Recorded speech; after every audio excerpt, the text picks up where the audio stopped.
Getting a nice bed of coals.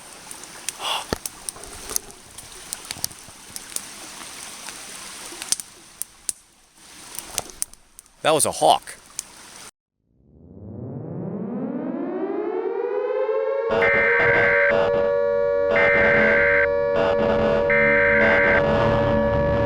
The following message is transmitted at the request of the United States.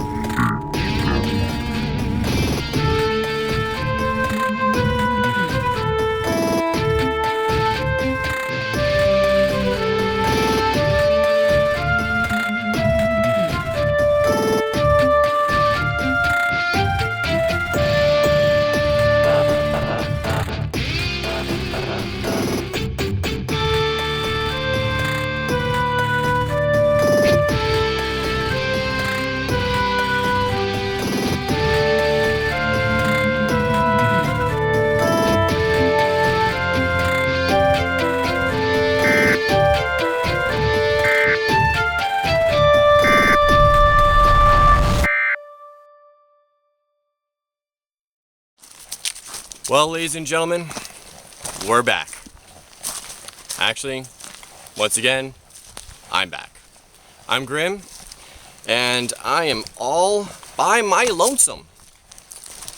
If you don't remember, or didn't happen to see the episode all alone, I told you that I was going to go out by myself for a longer period of time, and I am a man of my word. So here I am.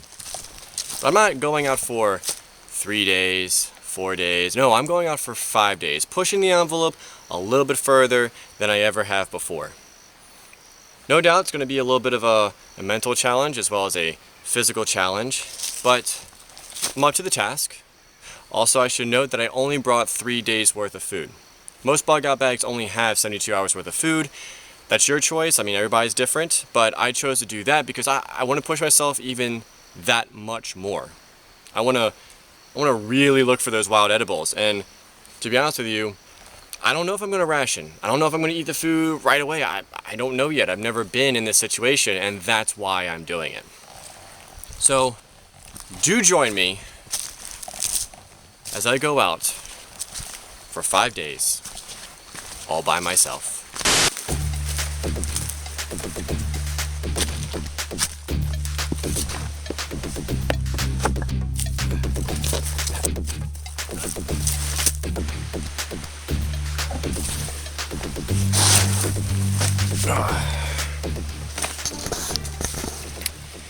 You know, it never seems to fail. I'll go out on a trail, obviously, but then I'll just go off the trail. I'll just start bushwhacking and getting far, far away, looking for human signs, trying to stay all away from that so I can be alone. Just when I think I've gotten off the path far enough, you see one of those. But it's a nice little spot. I give it that. I got plenty of running water. I could actually probably take a bath over there if necessary. I'm going to be out for 5 days. And great trees to sling up in. So I think I'll make this home. I thought that I would come over and tap into this guy.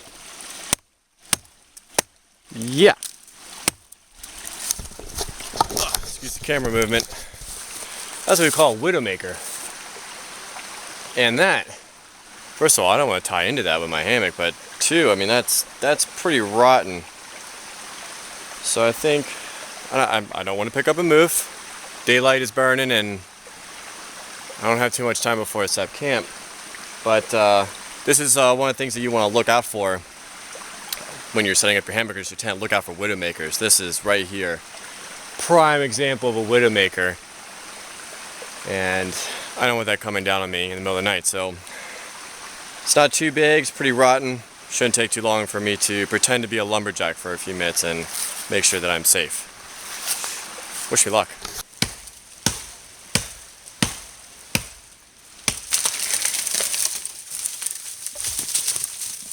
As you can see, the hammock is set up. I'm sorry that I didn't show you the fast motion setup like I normally do, but to be honest with you, I'm the one that had to move fast. Playing lumberjack ate up a lot of time, especially to clean this all up, so I at least had a fairly clean, usable campsite for tonight. And that ate up a lot of time. And the sun is already tucked in behind the mountains behind you. and I need my shelter, and I need to get on a fire. Speaking of a fire, bonus to playing lumberjack is that this was a very dead tree, and on top of it, it was a very dead pine tree. So if I'm not mistaken, I've never chopped down a tree before. I believe this, ooh, there we go, got a piece of it. This is what is known as fat wood, because all of the resin drains down into the trunk, and this highly saturated wood down here has a ton of resin in it and supposedly holds a flame very, very well. So I'm gonna harvest some of this and use it in conjunction with my fire to hopefully get it going quickly and strongly. So I took some highly shaved funky wood here. I'm endeavoring to use my ferro rod to get it lit. Got my modified lean-to teepee here with feather sticks, and then plenty of kindling over here, and then I also got the fat wood over here in case I get the flame. Let's come on.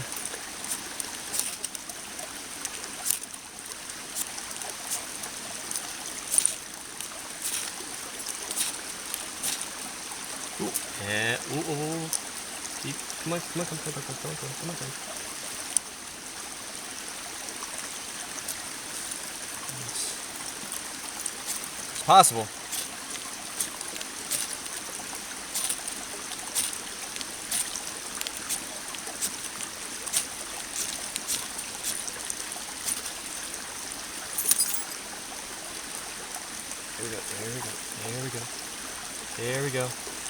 There we go.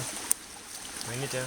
I don't know if you can see it clearly, but on my knuckle right there, I got an abrasion while trying to strike the ferro rod, and I found some, you can see some pine sap.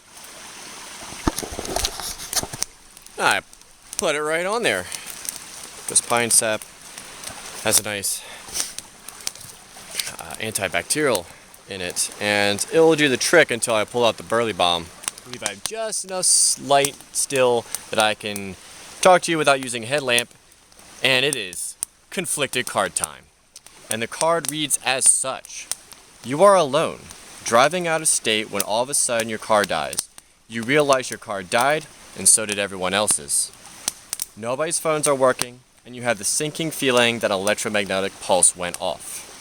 You are surrounded by strangers from all walks of life. Everyone has very limited resources. Would you join forces or disappear on your own? And what would be your main goal after this decision? Put that down. All right. Well, unless someone was behind me, like a caravan sort of situation, like we're all going, I don't know, off-roading. You know, maybe we're all going to the beach or something like that. I would head off on my own. First of all, I always have my day bag with me, and I actually have, it's not quite a car bag yet, but I've been slowly putting more stuff in my vehicle. That is in addition to my day bag.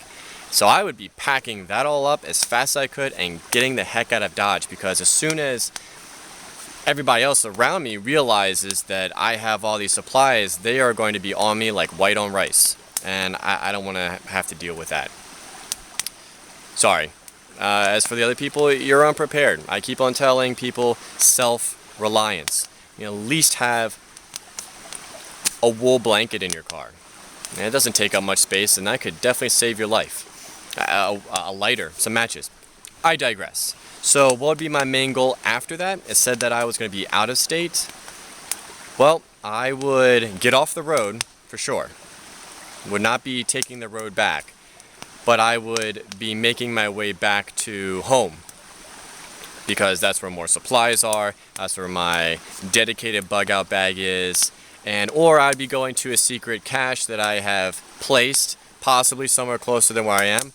But that would be my goal, is to get back, get to home, resupply, and then if necessary bug out, or fortify defenses to bug in. But that would be my decision. That would be my goal, and that'd be what I would do.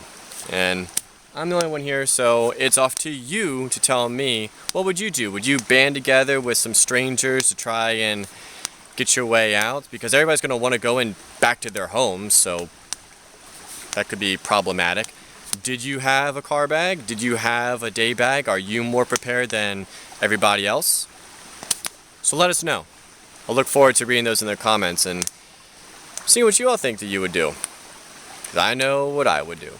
It's nighttime, and more importantly, bedtime, because tomorrow's going to be a long day.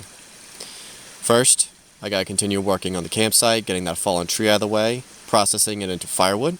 I still got 4 days to go, so that means I'm going to get out there and start foraging, looking for wild edibles, looking for game trails, seeing if there's any fish in that stream, and if there are, then start making traps and snares and see if I can catch some fish.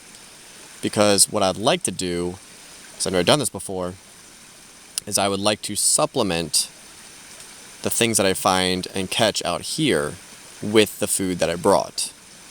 And hopefully that will help spread it out. So it's a bit of rationing per se, but this is all predicated on if I find anything or catch anything. So let's see what tomorrow brings. Good night. Day 2. Slept pretty good last night. The woods were calm. Didn't really hear any critters of any sort. Got up, the weather is blue skies and beautiful. Nice temperature, not too hot, not too cold. Still early though. Got my fire going real quick and heating up some breakfast. So this is one of my oatmeals. Hopefully give me enough energy to get out there, clean up the camp, and start foraging for some food.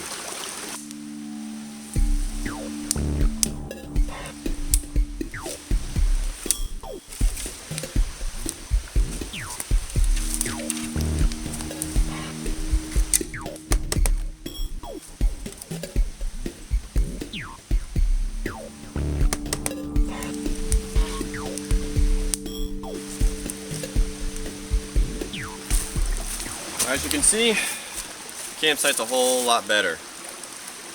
Put the rainfly in porch mode, collected a lot of firewood, processed, cleaned up the whole area, and now I'm able to dry off, put my clothes back on, because I didn't want any wet clothes. I was sweating while processing all that wood. But while gathering it, I did happen to see something very important. Let me show you.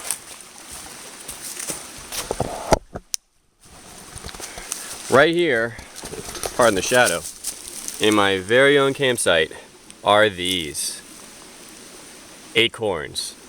One right there. Actually, I'm gonna pocket that one. There's more here and there and there. I mean, they are everywhere. And judging by the leaf litter, here's one. I'll show you that real quick. Looks to be a combination of red. There's a white oak right there. So red and white oaks, and I know that I can eat those acorns.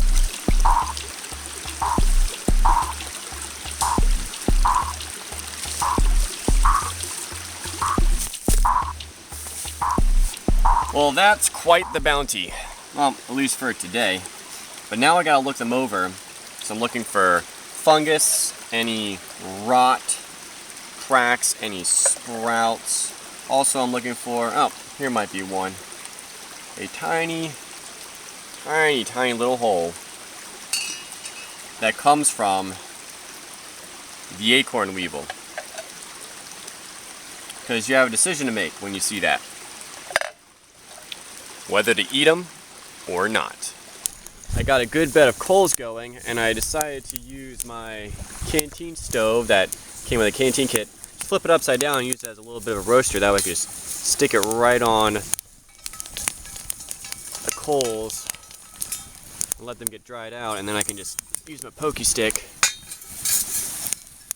get them out, and you can probably hear them hissing. Well, as you can see, I've already started shelling without you, and that's because I have a lot here. Now, to crack these open after you roast them, because roasting them kind of separates this husk or outer shell from the meat, makes it easier to peel.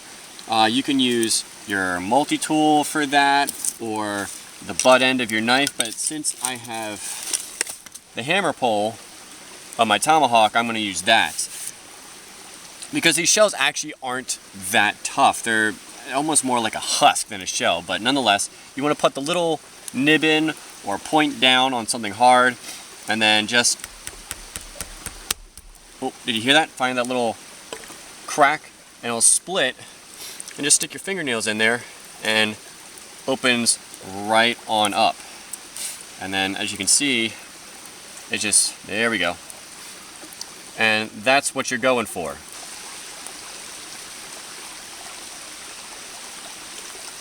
Now we are bringing this canteen cup up to a boil with all of the acorn meat inside. And if you notice, that water has a bit of a tinge to it.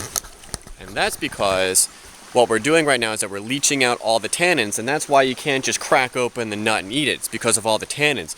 So you want to do this over and over again until that water is clear. Here's a few of them. I saved them, and you can see some of the discolorations and the dots. I don't know, blocking the sun helps a little with the focus. Sorry about that. But nonetheless, this is what you want to look out for when you're cracking open the nut. And I didn't feel like picking around all that. It wasn't going to be worth it. But I'm saving them because now that is bait. Though I'll be honest, I haven't heard too much activity, any rustling of leaves. I haven't seen any squirrels, rabbits, chipmunks, anything. But, and another honesty is I'm feeling pretty tired right now. Because, I mean, all I have had today is some oatmeal and a few handfuls of trail mix. See, I can't even think.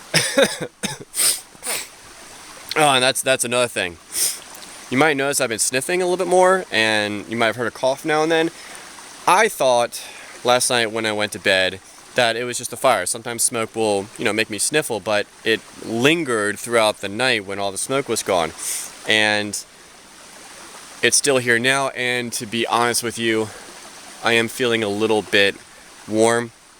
I don't think I got out of civilization as fast as I needed to before I'd catch a bug. But worry not, this brings me to a very, very important point. Come over here to my med kit, which I've already been into to get my burley bomb.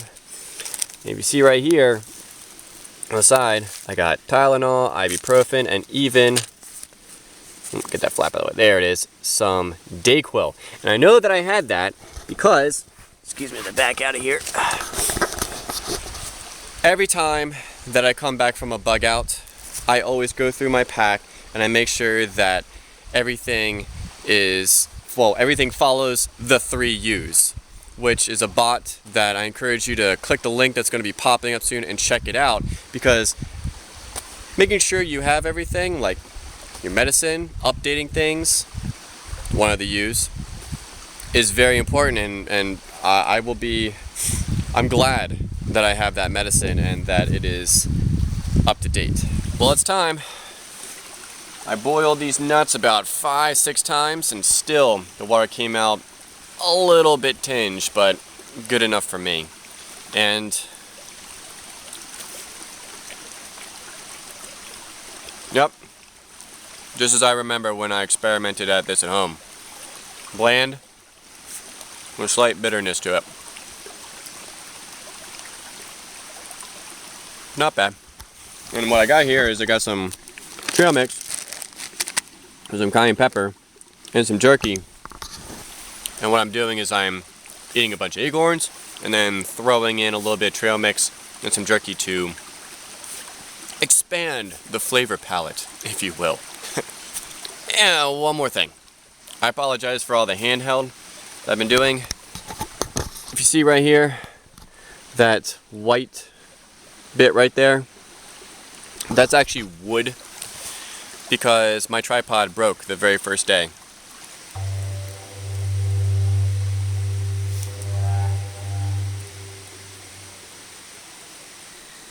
Back in the sack, or hammock. And it's not even that late. As soon as the sun dipped down and it got pretty dark, I hopped right on in. I normally stay up late, but not tonight because I'm exhausted. I all that processing of firewood, doing the acorns, this cold, and all on not a lot of food. Yeah, it takes its toll on you, and I'm ready for bed. Good night. Day 3. I slept good last night. Took me a while to get there, but I slept well. And the medicine worked, and I'm very thankful for that, because when I was laying there, I felt myself, and I definitely had a slight fever, and I was worried that I was going to have to bundle myself up real nice and tight and try to break the fever. But when you do that, you sweat a lot. And I was thinking about that. Well, that's going to soak my entire base layer, possibly my pants, my boxers, and you can't just lay there in those wet clothing. You're going to have to get out here. It's 40, 50 degrees out here at night, and to swap out their clothes, hopefully this shirt doesn't get wet. I do have a sweater just in case, but that whole situation I was not looking forward to. Luckily, medicine did its job. Alright, well, I have been searching around my campsite about 100 yards out from it in all directions, trying to find wild edibles and game trails, and no luck on the game trails, but I did find a wild edible. And this guy right here, see little berries underneath, this is wintergreen. And the nice thing about this is that you can eat the leaves or the berries, and you can also take the leaves and steep them into a tea. Now, once you take a book and practice on your own, don't just go based off of me, you can take a leaf, got one right here, if you're slightly unsure, mash it up.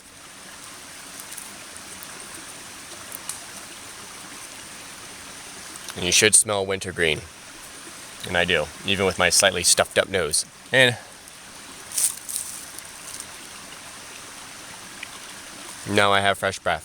So I'm gonna go and look all around and collect as many of the leaves and berries, not to denude, but that'll be an added bonus besides those acorns. Let's see what else I can find.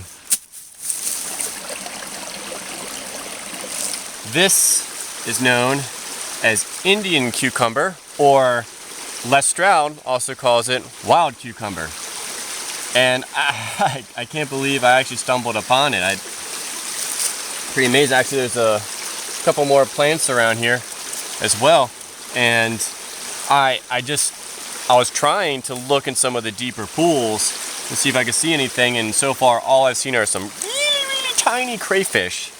I haven't seen any fish or anything like, but this could be very, very nice. Now it's just this plant right here, and what you want is to carefully.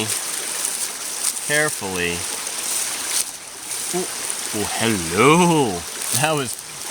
That was so fortuitous. You didn't have to dig that much. But you'd want to dig.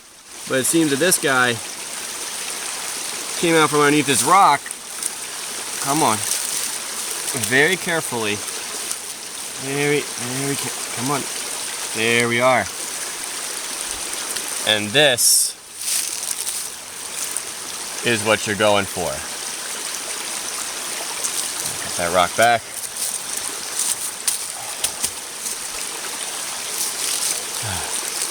Wild cucumber. That's just great. I can't wait to try it.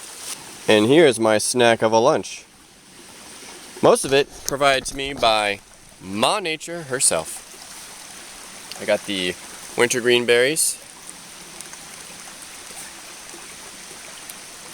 Those are good. Not tart, not bitter, just slight taste of a wintergreen actually. That's good. Of course, you already saw the wintergreen leaves. And these will be a little tough to chew.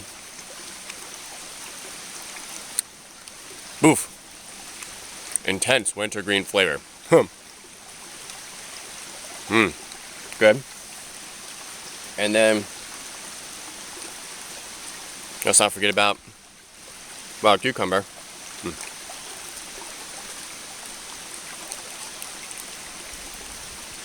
First time trying this. Get that wintergreen out of the way. Here we go. Ooh. Yes, thank you.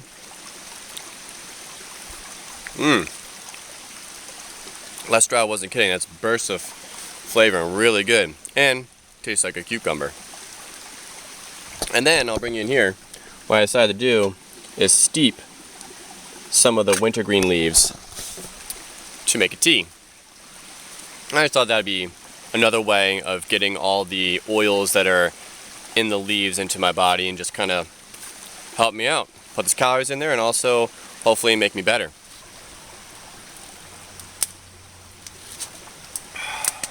Yep. I'm running a little low and it's time to get some more water. But I'm going to use my Sawyer Mini for that. And as you've noticed, I've been using my Sawyer Mini a lot actually since, well, the very first bug out. And there's a reason behind that. I really enjoy it. But if you want to know the full review of what I think about the Sawyer Mini, please do check out the link that's going to be popping up for my review on the Sawyer Mini. Without further ado, I'm going to get some more water. Well, it's getting late in the day, so I thought I would start getting a nice bed of coals.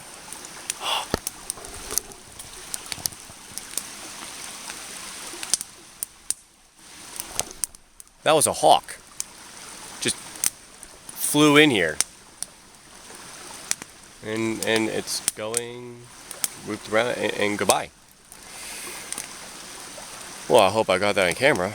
That was really cool. What was I saying? Ah, yes. Things take time, especially when you're alone. Whether that's getting a nice bed of coals going so that I can boil water, which takes time to make my food. And judging by that sunlight, it's probably about 4 or 5. And gets dark around 6:30 because that sun just tucks behind that ridge line and it gets dark quick and cool.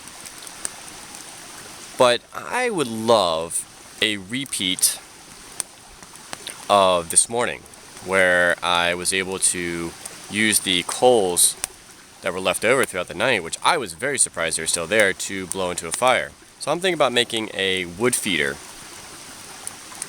so I can do that all over again, because that's a whole lot better than having to use finite material like your matches or your lint, scraping off your ferro rod, what have you.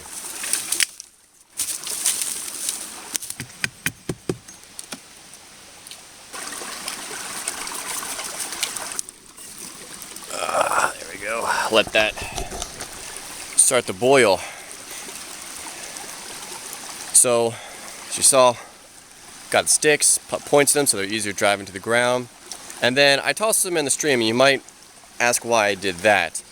Well, they're dried dead wood, and when I've seen this on the internet, pictures, people have used live wood or they've used metal, and I don't want to cut down a sapling for a little bit of an experiment. So I thought if I put them in the stream, at least while I'm waiting for my water to boil, get food in me, you know, that'll be a half an hour or so, probably all said and done, light to go down, yada yada yada. They'll soak up a little bit of moisture, and that will help protect them from the heat. Probably not a lot, to be honest with you, but it's worth a try. Back in the hammock. But a little later this time, I had more energy, and I decided it would be prudent for me to stay up a little bit later and make sure that my ingenious design of a self-feeding fire didn't burst into flames, because, well, that'd be bad. And it hasn't, and it looks like it's not going to. Just like the last time I went out, the parts that you notice being alone the most, or just really the part for me, is in the evening when you could all be sitting around the fire telling stories or just chatting, helping the time pass. Till then, good night. Day 4. And this morning I awoke to a wonderful surprise. I had the use of both of my nostrils. And I'm very happy for that, because if this cold started going in the other direction, this would be a whole different show. But nonetheless, I awoke and my ingenious automated fire feeding device, I don't really know if it worked or not, because there wasn't any smoke wafting from the coals. Though when I got closer, put my hand over it, I was able to feel some heat, brush a little out of the way, found some coals still active and blow into the fire. So I don't really know if it was what I did or not, because the previous morning I didn't have that fancy contraption and I was able to do it. What I did notice though is that there are rocks in the bottom of this fire pit, and I'm thinking it's possible that those rocks, well, obviously they're being heated by the coals, but then throughout the night they're transferring that heat back to the coals, help keeping them alive, much like you do with hot rocks when you're sleeping. So I'm thinking on a future fire pit that I build, maybe I'll put some rocks down at the bottom and see if that contributes to me being able to keep my fire going, so I can just light it right up in the morning like I have been. Well, now that I've taken care of camp, done the daily chores as it were, I'm going to do some recon. And packing a day bag, or a little go bag, with the essentials, water, trail mix, and I decided to bring along my paracord donut because you never know when you're going to need cordage. And one of the nice things about the paracord donut, as you saw, is I just pulled it right out of my bag, boom, in my go bag. 200 feet of paracord right there. If you want to know how you can make your very own paracord donut, check out the link that's going to be popping up for the Pioneer Prep paracord donut. And trust me, it's worth it. I got everything?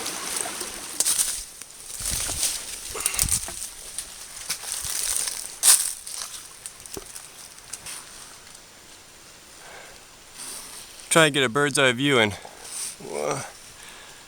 okay, there is a ridge right behind the camera. That wasn't where I was planning on going though.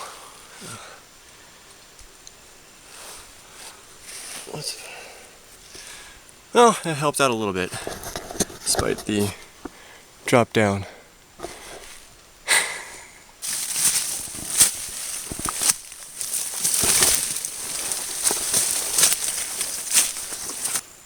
I just spent, honestly, I don't even know how much time looking for the camera.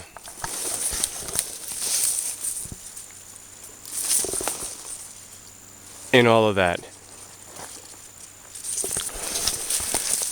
I had it in my pocket, and just going through this brush, it just got pulled right on out. And I didn't realize it until 25 yards down further, and I've been going up and down using my bearings that I was taking and a lot of prayer.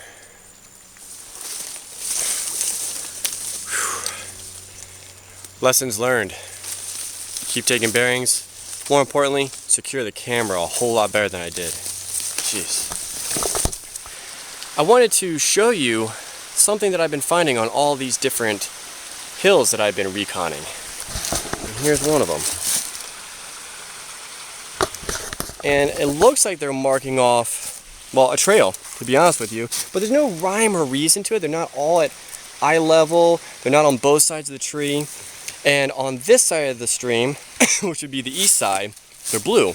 On the west side, so on that hill, they're silver. So, what do I make of all this? I think they're hunter trails. I think these are hunter trails that they have marked themselves, and they use these, and this is great information. Because one, it explains why I haven't heard any game or even seen any, because it's all been scared off, because this is land that's used constantly by hunters. So that's a key factor for long-term survival if I start needing to hunt.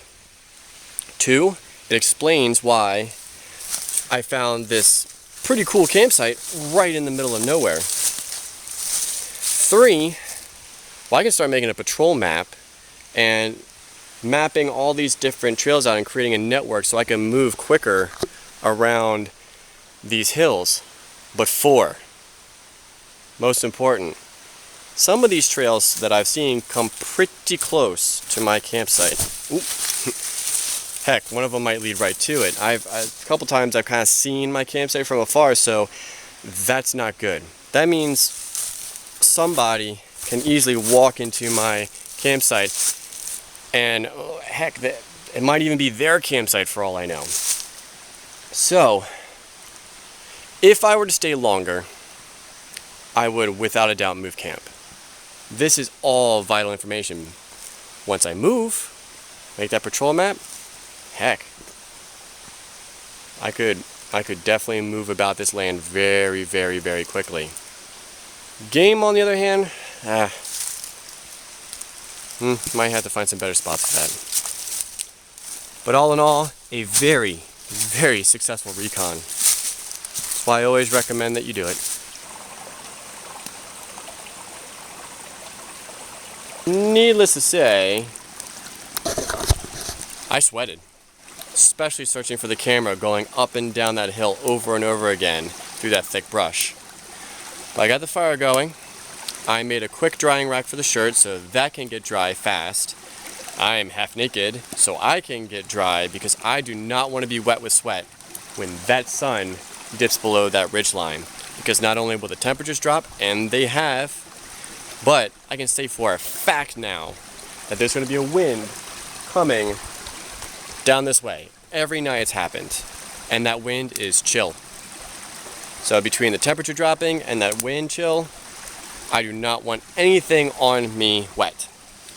Well, while I wait for my shirt to dry, I didn't tell you this last night, but I actually took some of the acorns, broke them up, and tossed them in this food that I had last night, mixed it all together, and it's actually quite nice. You didn't really taste the bitterness of the acorns. The acorns gave a little crunch to the meal. So I thought, since there was a little bit of residue, juice, seasoning in here still left over, toss the rest of the acorns in here, broken up. I add a little bit more boiling water, just a little bit, and let it sit overnight. And so what I am hoping is that this will be a nice appetizer for my main course. What do you think?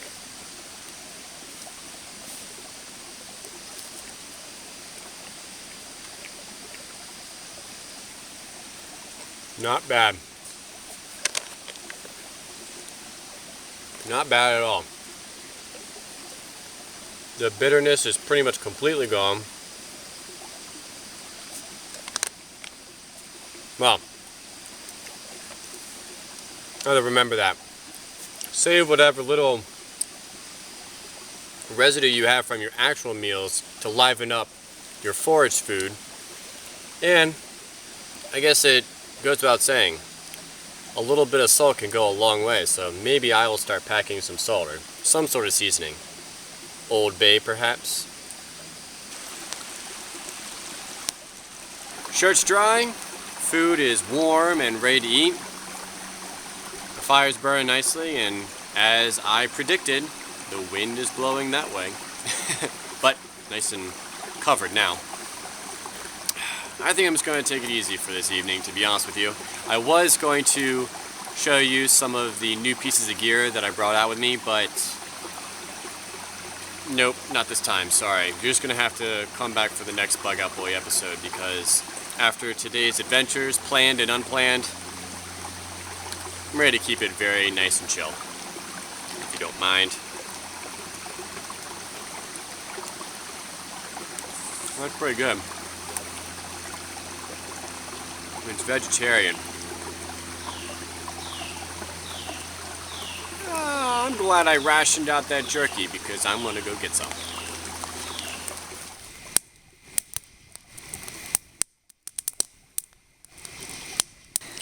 last night in the hammock. And it's been a good trip.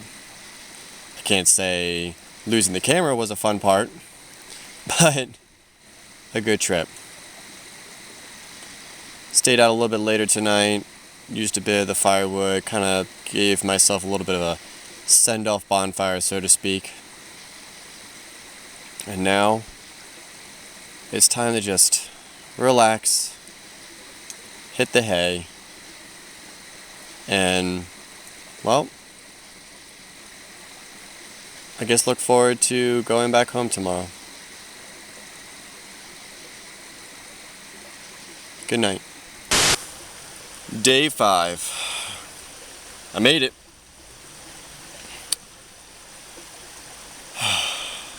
It feels good. You know what? I think I deserve a bit of a treat. Toast. 5 days.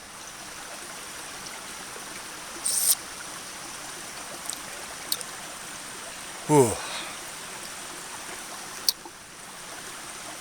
Probably should have been using that as medicine earlier on.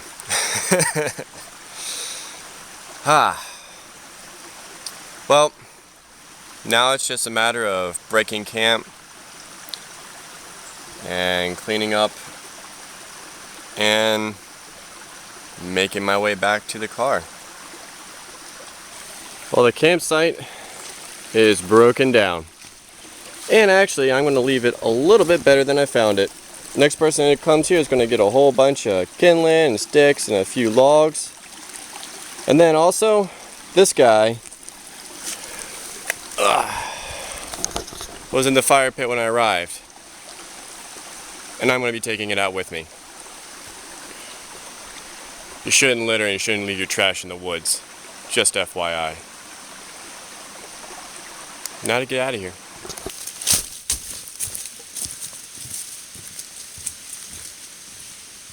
Now you might be saying, hey, wait a minute. You didn't talk about being alone this entire trip. Well, I didn't. I haven't. Until now. And I can honestly say that for me, I think it's about the third, fourth day is going to be your wall, when you hit the wall, so to speak. First day is excitement, you're getting out there in the bush. Second day is, tidying up camp, making it a little bit better. Third day, now maybe it's because of my routine, I'm always going out for 3 days. For me, third day is kind of the itch was there a little bit. And if you can get past that wall, that itch, you'll be fine, because by the fourth day, I had a routine. I got up, I got the fire going again, collected more firewood, made breakfast, and then either tidied up camp or I started going past my campsite, seeing what else was there. And I believe others would do the same too.